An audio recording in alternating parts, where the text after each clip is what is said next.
Bienvenue pour l'interview de Cristi Puiu, réalisateur de Sierra Nevada. Cristi Puiu qui vient donc concourir pour la Palme d'Or à Cannes cette année pour ce 69e Festival de Cannes. C'est une première pour vous, Cristi Puiu.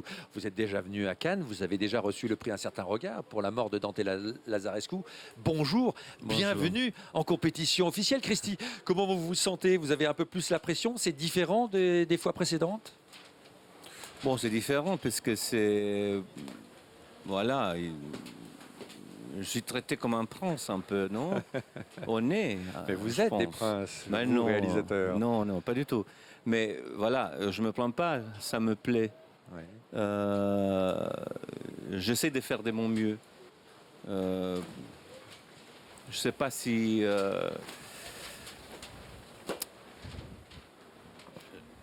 J'ai dit, il y a un journaliste qui m'a posé la question concernant la sélection de cette année, et je lui ai répondu il doit y avoir un problème quelque part, comme une erreur dans le Matrix. Le fait que je suis là dans la sélection, dans la compétition pour la Palme d'Or, et pas ailleurs. Mais peut-être non, peut-être c'est normal. Non, enfin, Cristi Puiu, vous avez reçu le prix Un certain regard, et c'est une non, trajectoire. Mais je pensais à autre chose. C'est souvent quand on fait des films, et là je veux pas faire grave. Oui. Quand on fait des films et les gens sont contents de ce qu'ils voient, c'est bien, mais il y a aussi un problème. On risque de tomber de faire plaisir et oublier en fait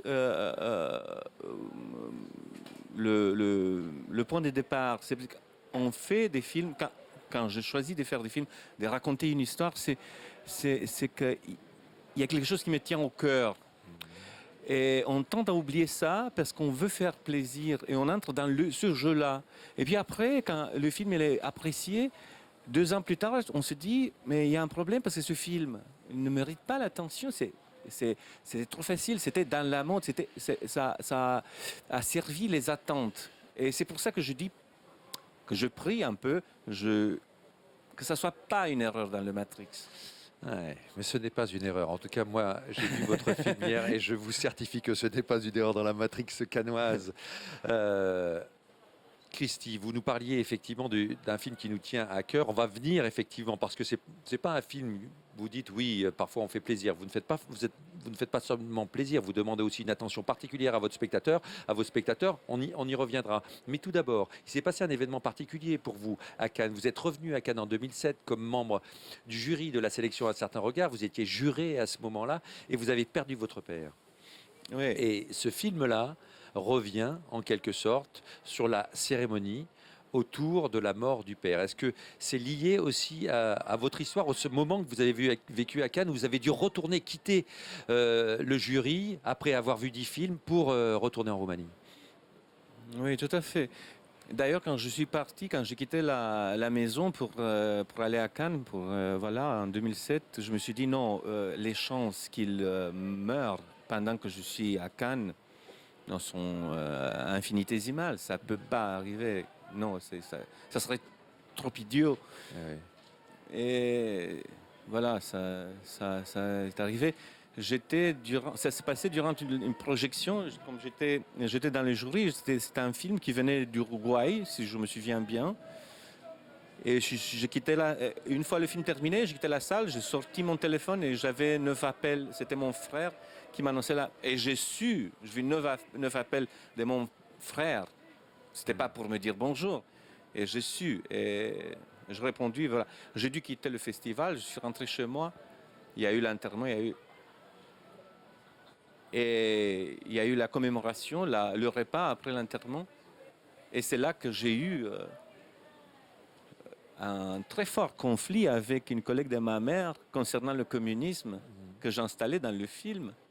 Après, c'est ce moment-là qui m'a...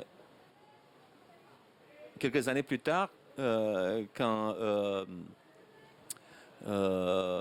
Miro m'a appelé, Mirsad Purivatra, le coproducteur de la Bosnie, m'a dit, est-ce que tu as un scénario? Et je dis non, mais je peux écrire un. Parce que j'avais en tête ça, écrire un faux calcul, en fait, je me suis dit, je vais faire un film léger.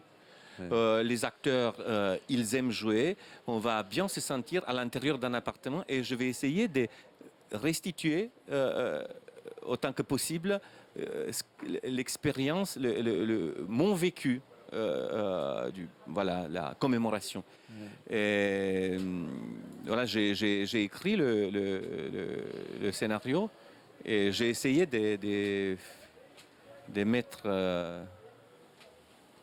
dans l'histoire les fragments de ce que vous aviez vécu. Oui, de mon vécu, mais là, ça a commencé, voilà, je dis c'est ça, mais c'est une restitution approximative et hyper personnelle. Ça veut dire que c'est une fiction presque parfaite. Les choses ne se sont pas passées de cette manière-là. Ah oui, j'imagine. Parce que les choses se passent d'une manière étonnante, forte. Vous dites léger, mais il se passe aussi des choses graves. Mais effectivement, avec un ton de comédie et surtout votre mise en scène, pour y venir, votre mise en scène à l'accessibilité. Elle est... Comment vous réussissez dans ce petit appartement un tel ballet entre les uns les autres? Comment vous êtes arrivé à chorégraphier le ballet de vos comédiens, le ballet des échanges pour ne rien perdre? C'est un véritable tour de force. Comment vous avez réussi ça, Cristi Pouillou? C'était un peu... oui, c'est pour ça que j'ai dit je vais faire un film léger et puis je me suis rendu compte que je suis entré dans un projet inhumain. Inhumain, ben oui. Oui, et puis il faut voir, c'est passer du temps dans cet appartement-là. Et puis il faut dire encore une chose, l'appartement qu'on a trouvé pour le film, c'était l'appartement qui appartenait à quelqu'un qui venait de mourir. Ce n'était pas un appartement hanté, mais c'était un appartement qui avait son histoire. Eh oui. Et vous deviez être une équipe réduite. Vous décidiez les positionnements de caméra. Vous avez chorégraphié d'abord le ballet des comédiens, les faire répéter et ensuite placer la caméra. Oui, on fait des répétitions. On fait des répétitions comme ça. Disons, c'est des répétitions qui sont.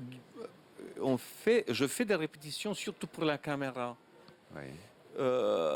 Parce qu'après, il faut filmer, parce que vous savez, moi, je ne veux pas employer des gros mots, mais des grands mots, mais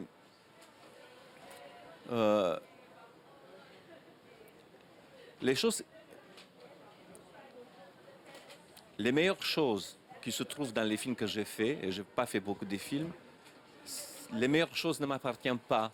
Ça n'appartient pas aux acteurs, ça n'appartient pas à la caméra, c'est des choses qui se passent, c'est les accidents, c'est un grand mot, mais c'est l'ineffable. Et pour arriver à ça, bon, je n'ai pas de recettes, je peux parler de mon expérience seulement, et je peux dire, il faut filmer, et refilmer, et refilmer, et refilmer, et refilmer. Et à un moment donné, il va y avoir ce miracle qui va se passer, ou non. On va reprendre le lendemain. Oui. Mais ça a été très difficile à cause de ça, parce je ne sais pas les autres, mais moi, je perdais le sens. Au bout d'un moment, tu ne sais plus quoi tu filmes. Mais bien sûr, mais je comprends. Mais il fallait pousser. Quand vous faites certains mouvements de caméra, alors ce sont des panoramiques. La caméra est fixe sur son pied et elle se déplace comme ça. Vous quittez une pièce, on voit par l'embrasure d'une porte une autre scène qui se déroule. Parfois, la caméra hésite. Ce mouvement d'hésitation où elle part et puis elle revient finalement. Ça, c'est pas parce que vous improvisez, c'est un choix de donner cette impression d'hésitation de la caméra qui vient et qui repart de ce coup parce que c'est finalement là que ça se passe. Oui, c'est compliqué. À ce niveau-là, c'est compliqué parce que Barbou, qui a fait la caméra, le chef opérateur Barbou Boleshoï, il a fait attention à à tous mes demandes. Ouais. Mais moi, je gardais des demandes pour moi-même, c'est-à-dire je ne demandais pas trop. Bien établir les choses et dire, écoute, Barbou, la chose la plus importante pour moi, c'est les humains, les êtres que tu filmes. ce n'est pas la composition. La composition, ça ne m'intéresse pas. Mais en même temps, vos humains, vous les filmez de dos, ça les frustre pas de temps en temps pour des scènes très fortes, Mais notamment ça dans une appartient. voiture, vous les filmez de dos, vos deux Mais le comédiens. dos, ça nous appartient aussi, non? Oui, enfin, on voit les sièges des voitures. Est-ce que vos comédiens ne se plaignent pas de pas... Mais bien sur certains- sûr, mais bien sûr, mais bien sûr. Et ça, c'est des choses que je n'arrive pas à comprendre. Le corps, Faut ça les nous comprendre, quand appartient, même. mais le corps, c'est le tout. C'est pas seulement le visage, c'est pas seulement les mains. On peut être extrêmement suggestif avec les positions du corps sans voir les yeux, sans voir les mains, sans voir toute la gesticulation. L'idée, c'était que Barbe soit surpris lui-même par la mise en scène. Que la caméra ne parle pas. C'est une caméra qui fait attention, qui est présente, qui est là. Mais c'est, comme j'ai dit déjà, le sujet, ça m'a permis d'imaginer, bon, ça m'a permis d'avoir accès à une révélation infinitésimale, le fait que la position de la caméra, c'est la position de l'homme invisible ou du mort.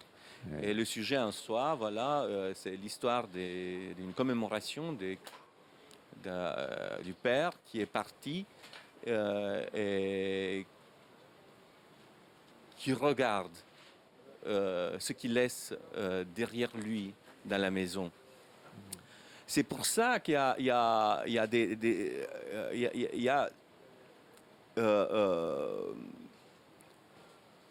l'hésitation, parce qu'il fallait que l'hésitation,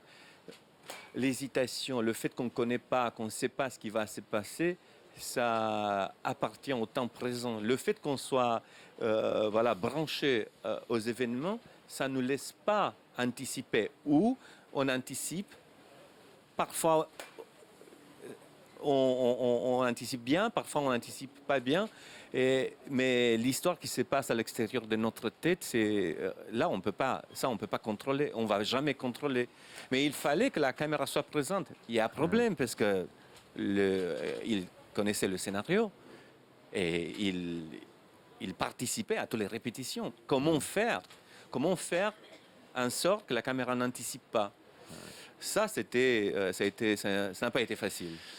Contrôler, ne Mais pas moi, contrôler. j'ai de la chance, et j'ai toujours eu de la chance parce que les gens avec qui je travaillais, ils m'ont suivi. Ouais. Et c'est pour ça que je dis, bon, c'était un projet, je pensais ça va être léger, ça va être simple. Ça ne l'a pas été. Ah bah ça, je veux bien vous Et croire. j'étais hyper exigeant et j'ai eu de la chance. J'ai eu la chance de travailler avec des gens qui ont suivi. Et ça a été dur pour tout le monde. Ouais. J'imagine bien. Oui. Bravo à votre équipe. Merci Bravo beaucoup. à vos comédiens aussi. On n'a pas Merci. parlé du fond également. On a beaucoup parlé de la forme là avec vous, Cristi Pouillou. Mais je pense que vous en parlerez tout à l'heure en conférence de presse du fond Oui. et de ce que raconte également votre film. Merci, Merci beaucoup. infiniment à vous, Cristi. Je vous souhaite un très bon festival de Cannes. On vous retrouve avec l'ensemble de votre équipe là dans quelques minutes maintenant en conférence de presse. Donc Cristi Pouillou pour la Roumanie, Sierra Nevada.